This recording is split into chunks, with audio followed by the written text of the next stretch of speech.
The journey is conversations with ordinary people about stories of transformation and how we may have had setbacks in our life and how we persevered through those, how we've learned from those obstacles, and how they've maybe helped us on our path today. So, Heidi Ognibene, welcome to The Journey. And thanks for having me. Not a problem. And so The Journey as a whole is a program for our listeners that really talks about the idea of transformation and the idea of when an ordeal happens, how do we overcome that ordeal? How do we fail forward? And I know in a handful of different areas of your life that you've overcome a handful of different things, and then what you're doing for a living now is helping individuals. So why don't you tell us a little bit about yourself, but before you get started with that, what does Heidi do for fun?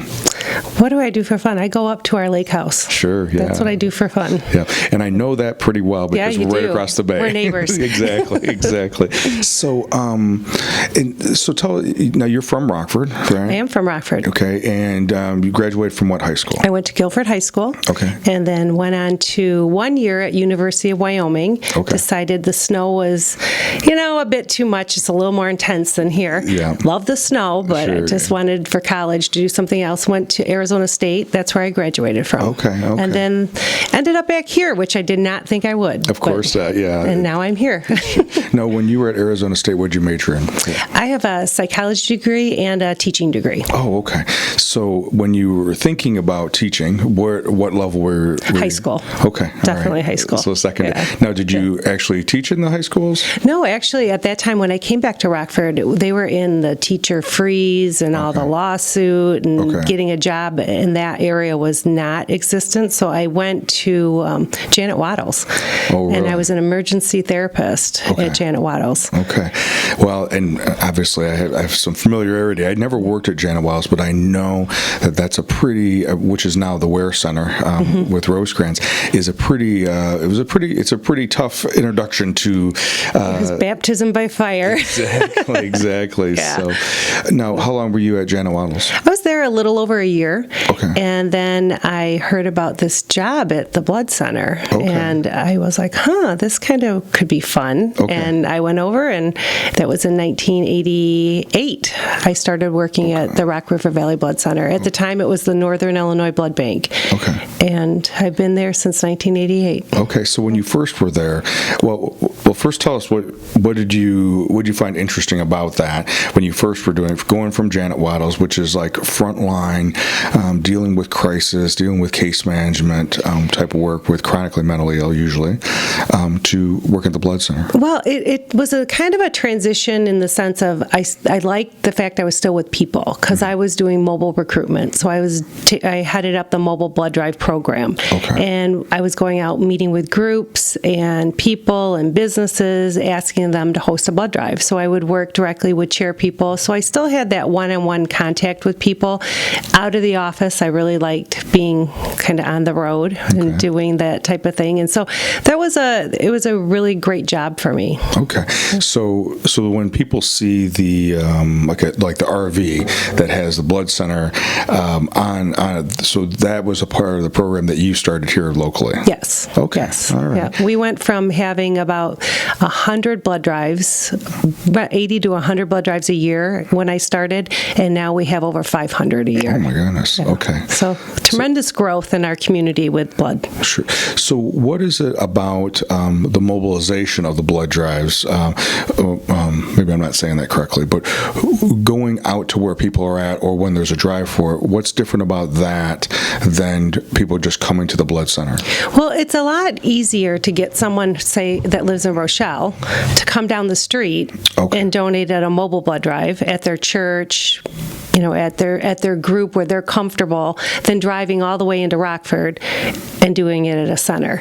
So, it opens up the doors for people. It basically gives them an opportunity to give where they're comfortable, to give with their friends, with a group that they may belong to, or their neighbor or their coworker. It's the camaraderie thing and getting people to donate. Most of our new donors come from mobile blood drives. So about 80% of all the people that we get that are new donate on a mobile drive. And that's because because we're coming to them. Sure. The chances of getting someone to say, hey, go down to the blood center, unlikely in normal times. Sure. So, and then when someone comes to a blood drive, what would you say if they're, I'm guessing you guys have numbers about this, if you were going to throw a number out of individuals that come to a blood drive for the first time, what's the likelihood that they become a regular donor? It's hard to track that. Because the system, over time, we've had computers. Now we're getting more into having that tracking system. Sure. So that I don't know how many stick. Okay. But most people are repeat donors. Sure. I mean, if you put it in perspective, though, and this is a shocking figure, last year the blood center collected or had 16,000 roughly active donors. Okay, providing all the blood for the area we serve, which is 500,000 people. Oh my goodness. So 16,000 citizens all through the 6-county radius. That's all we had that were providing the blood. Now there were multiple givers. Sure. They come more than once, obviously, but that's an incredibly low number of people. So we really need to get out there and have more people participate in this and become blood donors. Gotcha. Okay. We really need that support. Okay. Well, before we jump into more of that, I want to know, just have the audience know a little bit more about you as a person, because it isn't just you and your household and your immediate household that are involved with helping the community. Mike, your husband, as well as your son and daughter, tell us a little bit about your whole family, because it isn't just one person in the family that's out trying to help people. Well, my husband, he is the owner of Benny and Sons Body Shop. You've probably heard the annoying jingle on the phone or on the radio. And I like to tell people I'm the singer, but I'm really not. But I like to say that I am. Yep. And so he really does thrive on the fact of helping people. Sure. That it is a business to him, but he truly has a heart that he likes to help people and help them out. So and I know the jingle you're talking about, but what is interesting about that particular radio ad is that I think that's one of the things that when people are in that situation where they've been in a car accident, now their transportation is, if not totaled, it's damaged enough that it wasn't like it was before the accident. Right. And who do I trust? Right. And I know that with the work that Mike does, one of the things that he prides himself on is being able to be trustworthy about not only doing good work, but then also working with insurance companies to get the work done with what needs to be done and get good in parts. the proper way. To make sure that your vehicle is safe again.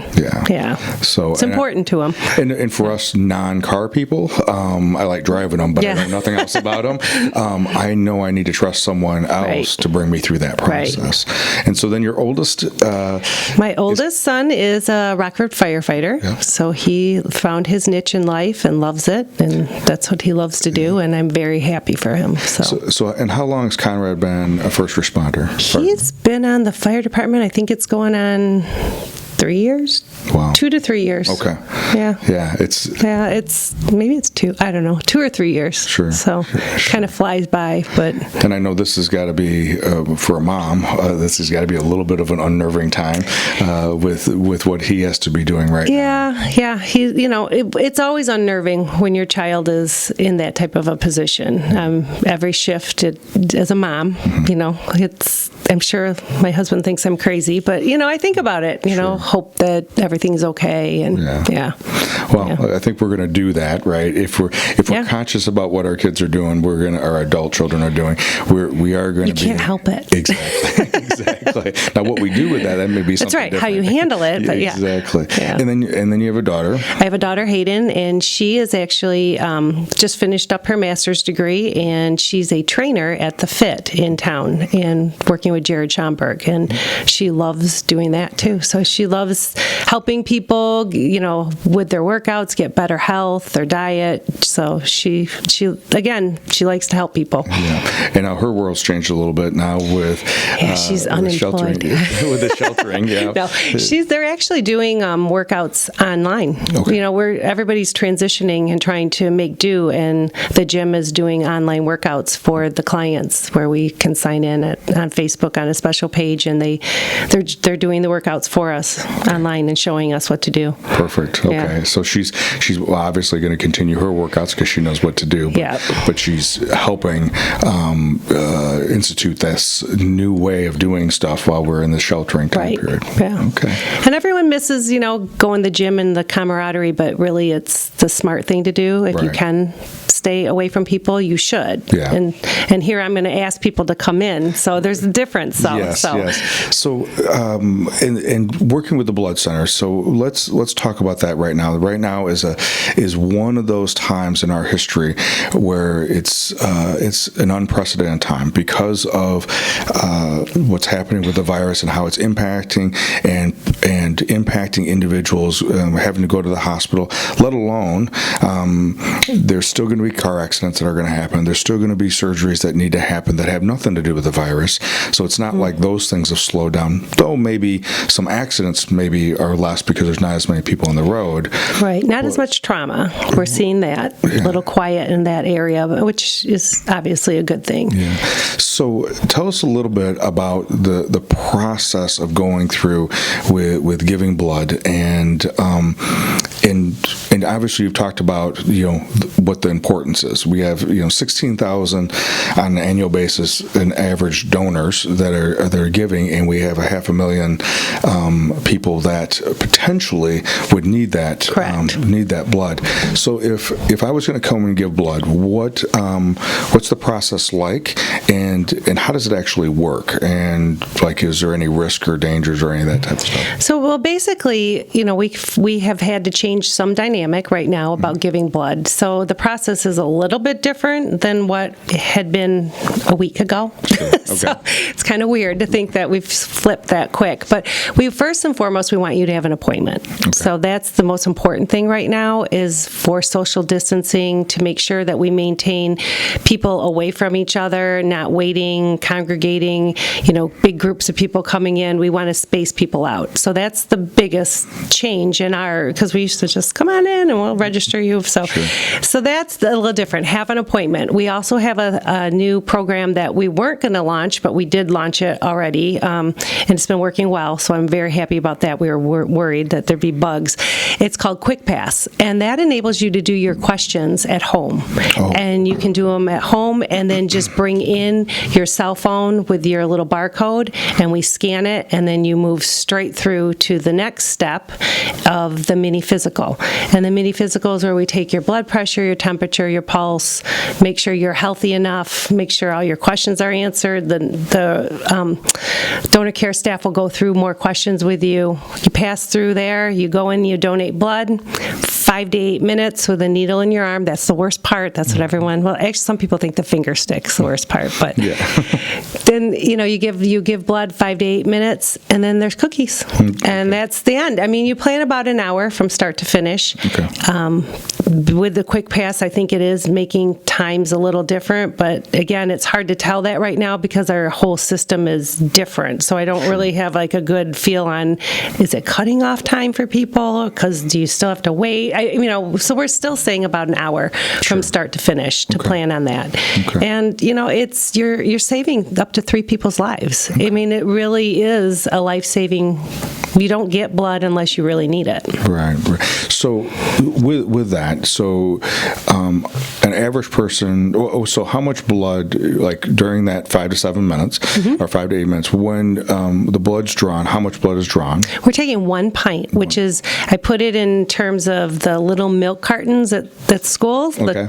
2 of those little milk cartons. Okay. That's how much we're taking out. Okay. Your body has between 8 and 12 pints of blood in it, depending on your size and its ratio. ratio. That's an average.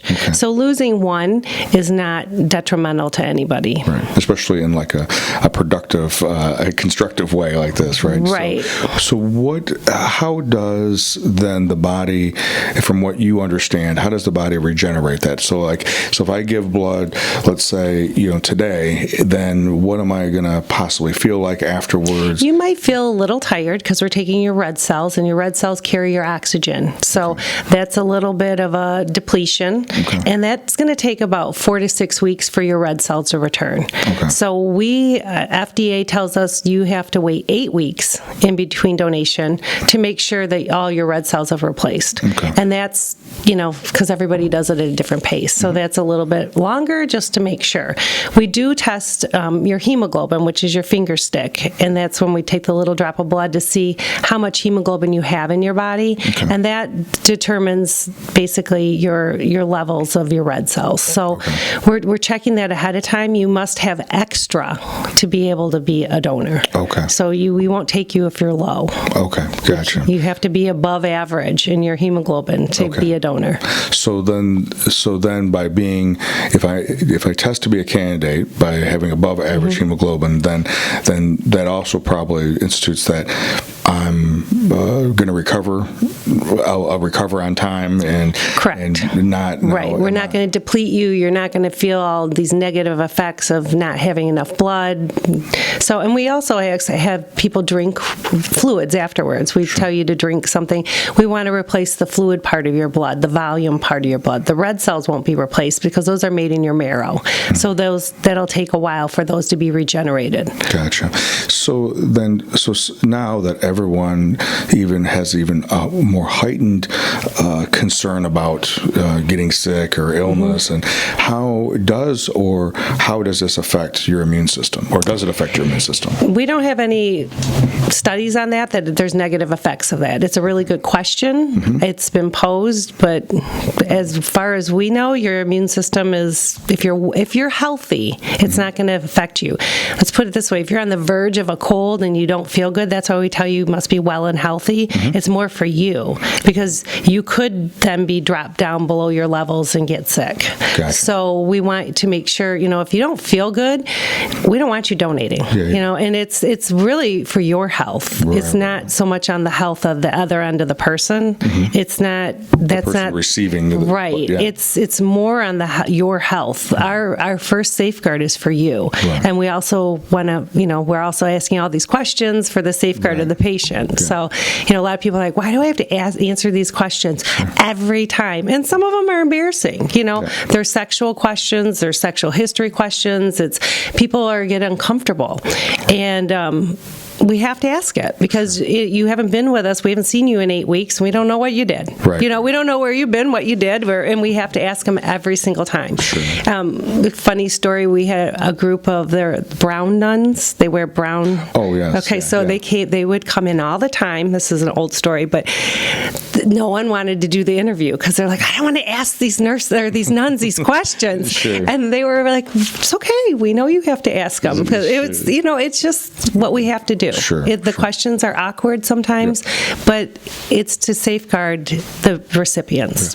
Well, and it makes sense because if you're, as an organization, is trying to build on that 16,000 that are average, the annual donors, then you want to make sure that it's a good experience. And one way to ensure a good experience is that they're healthy when they give the blood. Right. And you have to, and I can't emphasize this enough. We've had, I think, about 150 people in the last week that have been new, which is phenomenal, new donors. But we've had some reactions. So what I would tell people is, you need to eat something. Every single one of these people that have had a reaction are on some weird diet, and they're not eating before they come, and they're not drinking fluids. So we want to make sure you do that. It's not like you're going to the doctor for a blood test where they tell you to fast. We're just opposite. We're your excuse to go through the drive-thru to get a Big Mac. Okay, go get it. Eat it before you come. That's your treat. You get to do that, and you get cookies afterwards. This is not the time time to diet when you donate blood. We want you to have food in your stomach. Gotcha. Okay. So speaking of, I know this time period, and you've been doing this since '88. So there's been a lot of different things that have happened in our community and nationally, internationally. But we talked earlier about when 9/11 happened in 2001, and at that point, I mean, there was an increase in, obviously in New York City and in Washington D.C. There was an increased need because of the trauma that happened because of the accidents with the plane. Well, actually, there was not an increase. That's what was the misconception, because everybody died. So that's true. There was no need, and so there really was no recovery. But people, President Bush, go donate blood.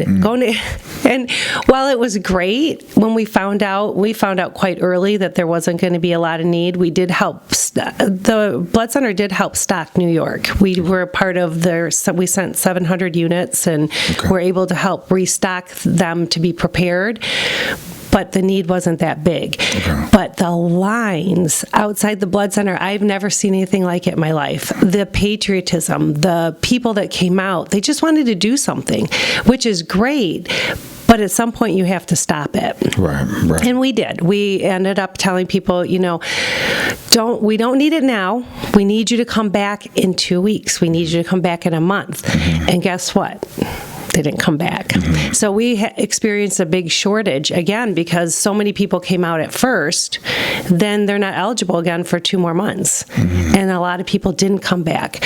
When we find tragedy and disaster, everybody has that need, as you know, that they want to help, they want to do something, and giving blood is a great way to do it.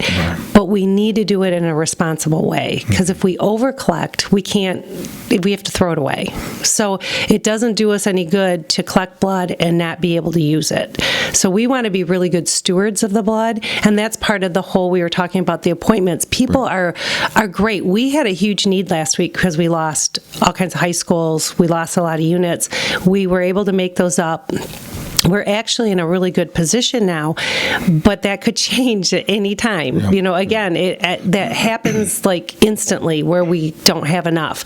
So it's the blood on the shelves that saves lives. We need a constant supply, because when you come in and donate, you said you're going to give this week, we can't use your blood for 3 days. It's going to take 3 days to process it. So when people come out and respond to the tragedy that already happened, if we don't have blood on the shelves, it's great that they're responding, but that's not going to do us any good for 3 days. I see. So we really need to, it's a balancing act. This is it's an art. Sure. And so we're really, with social distancing, being able to keep people apart in the donor room, we've had to move our beds. We don't have a whole lot of room, that we're working with. We're switching things around, so that's where the appointment comes in. We want to make sure we schedule an appointment. But we might, when you call, we may say we are scheduling now the week of April 6th. Please don't think that doesn't mean we don't need it, because we do. We are going to need it, and it's going to be constant. And the fact that you are willing to come and step up is phenomenal. And we need to keep that momentum going on a slow burn. We don't need it all at once. So in some ways, not that people like going to the dentist, but in some ways it's like kind of a maintenance schedule for overall well-being, overall health of the community. Is if you scheduled 2 to 3 times a year to give blood, then there'd be a steady amount of... if everybody that could donate would donate, there's figures out there that we would only donate once every 5 years. Oh, wow. I mean, that's... it's pretty staggering when you think about that. So if we could get our community, the people that are able, because not everybody is able to donate blood, and there's nothing wrong with that. That's just not everybody's able to do that. We all have different things in our bodies. We have different illnesses, conditions, things that keep us from being eligible. But if the people that are able to do it, did it, like you said, 2-4 times a year on a regular schedule, we wouldn't have blood shortages. Sure. We would not at all. So, it's definitely, there are enough of us out there that are healthy enough to make up for the people that just can't do it. Some people can't do it because they just psychologically can't do it. Right. And that's okay too. It doesn't have to be for everyone. And if you try it and it just didn't go well for you, well, good for you. You tried. At least you made the effort. There's a lot of people that don't make effort. Yeah. So another question I have is about, and again, I don't remember this from biology class and from my Hopefully science class. No.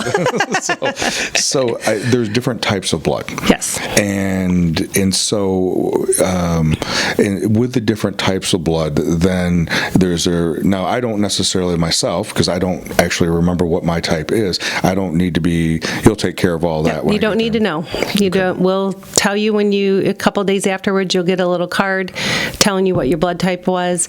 Honestly, a lot of people used to like to carry that card with them. Sure. If you need blood in the hospital, they're going to cross match you. You could be screaming on the card, "I'm an O positive." And they'll go, "Okay, we're going to find out. We're going to make sure." Right. But it's an interesting fact to know. Sure. So the most common blood type is O positive.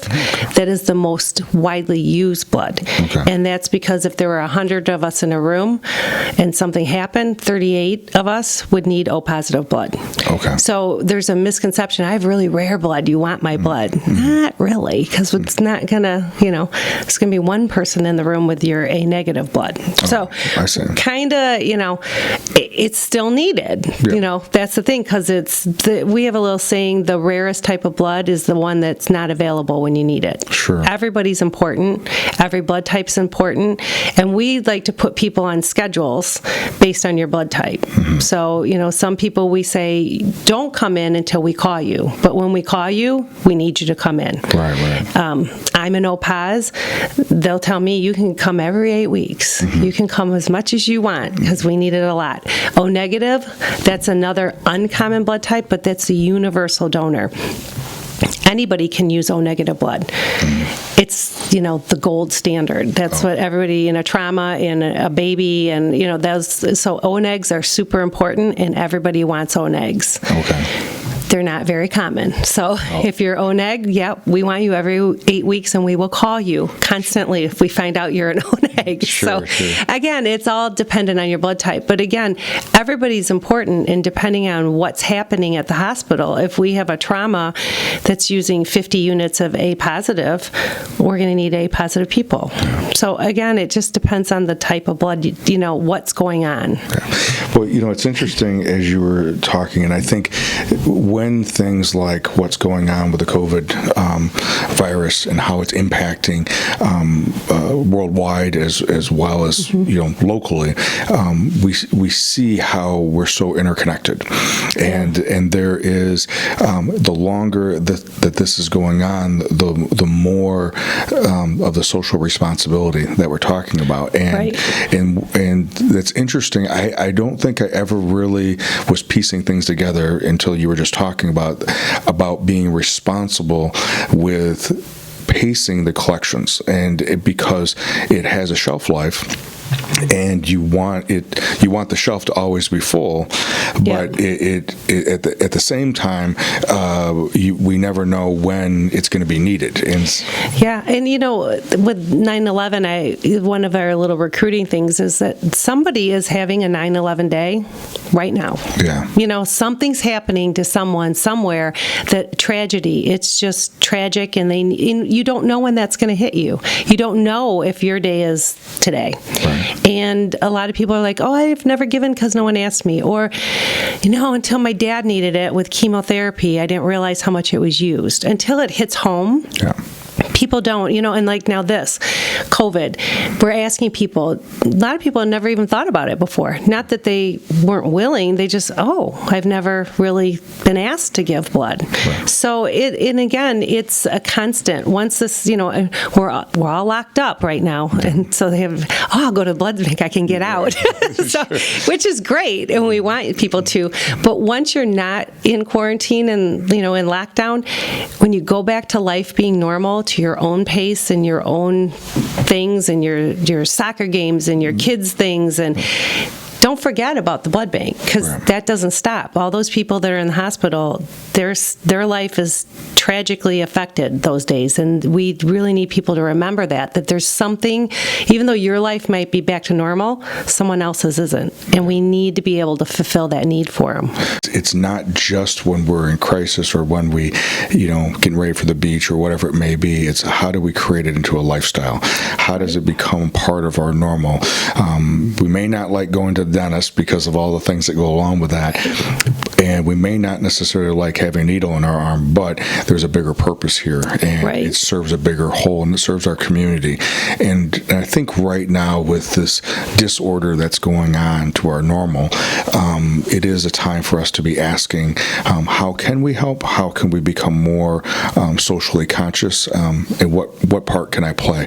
And what I'm hearing you say is make an appointment to see if I can donate blood, and then make that part of my lifestyle, not just a one-time event. Right, and the other thing that we're doing that we kicked off during this whole, timing is everything, right? So it worked out fine. We're doing the hashtag Give Blood Challenge. Oh, okay. And the whole idea of this is to raise awareness. So when you go in and make your appointment, if you take a picture of yourself and then tag 10 of your friends to donate and challenge them to donate, and you know what? Some of your people you might not know can't give. It's okay. They can still tag people. Right. I mean, because even though you can't do it yourself, you can still tag people to become a donor. Because the whole idea we picked 10 is because probably not all 10 are going to come to your challenge, right? You know, if you get one, we'll be really excited. But it's, the idea is to raise awareness. And actually, we did it with the other blood centers in the state of Illinois. We kind of kicked it off with everybody, and our state's doing it. Well, now other associations of our blood centers, like our national organizations, have heard we're doing this, and now they want in on it. So this could be a whole national thing, like the ALS challenge. That's kind of what this was paired off of. Sure. And to challenge your friends, we need awareness. We need awareness that it's not, people say, I've never donated because no one asked. Well, now you're going to get asked. Get asked, right. Yeah. And the key, though, is to do it with an appointment, with it pacing, and then not just right now when you're being challenged, but how to incorporate. Right. It could be in a month. Yeah. You could say, okay, I'm going to make it a goal. Kevin asked me to donate. I'm going to next month make an appointment and do it. It doesn't have to be right this second. Right. But keep that appointment and make that appointment.